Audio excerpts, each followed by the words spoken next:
Now, I've been in Chopper 16 before, I've been in a hot air balloon, but I've never experienced anything quite like this aboard OC Parasail's boat. Take a look at this. Yeah, you can't do this in the chopper. We're gonna go dipping. Woo!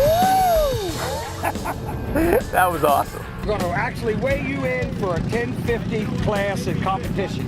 They talked me into it. Now, just so you know, the stock class doesn't normally wear helmets out here.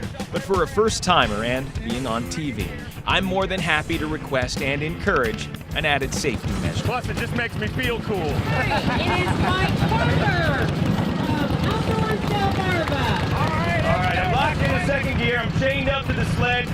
First time, Mike, that I've ever done this before, so just give it all she's got. Give it all she's got, let out on the clutch easy, and dirty them blue barrels down there. All right, let's do it.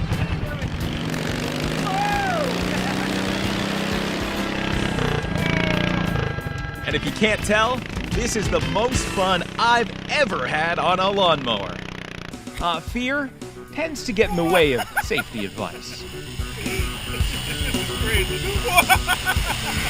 But by the next zip, my nerves have settled, and my landing is as smooth as silk.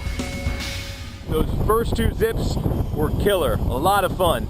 Now it's time to hit some obstacles. We're talking cargo net here. And it's a lot tougher than it looks. This is the scariest thing to do in Ocean City.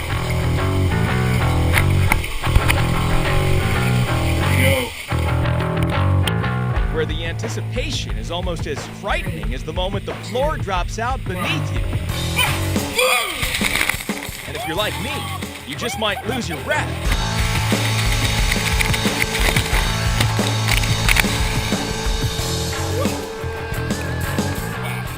Now, this is like boat depth water, meaning you could drive a boat in it. Take a look.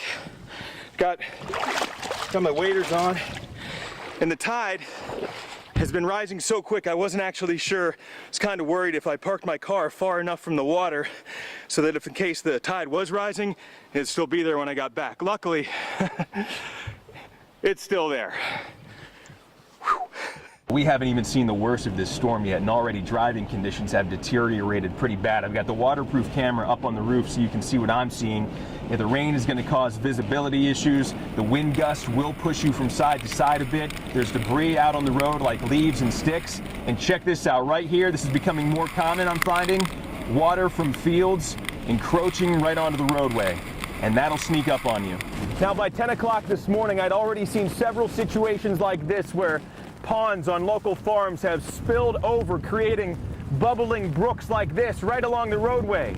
And the more this happens, the more spillover onto the roads we'll have, and the more hazardous driving conditions and conditions in general will become. Woo. Reporting from Worcester County, I'm Mike Parker, WBOC News. Well, the trout fishing opportunities on the eastern shore of Maryland can be few and far between, but a big one just opened up here at Tuckahoe State Park in Caroline County. One of the benefits of hosting this show is that I get to put in the biggest fish. It's a beautiful brown trout. Look at that. All right, buddy, here we go. Get outdoors, Delmarva. Now, to go fishing for trout in Maryland, you've got to have your non-tidal Maryland fishing license. Well, we're here at Assateague Island and been dying to do a story on surf fishing here for a couple of weeks now.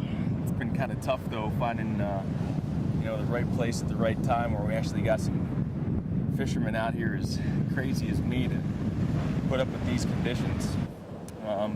Fishing might be pretty tough, but what I am finding here, if you take a look down on the ground, well, there's not a lot of competition for all the seashells you find on a cold December day. Well, besides the obvious with the method of transportation being a golf cart, sporting clays is kind of like a round of golf. You're out here on the course going around to different holes, or in this case, different stations, but all with the same purpose. Well, it's one thing for different types of wildlife to commingle. I mean, it happens all the time, really.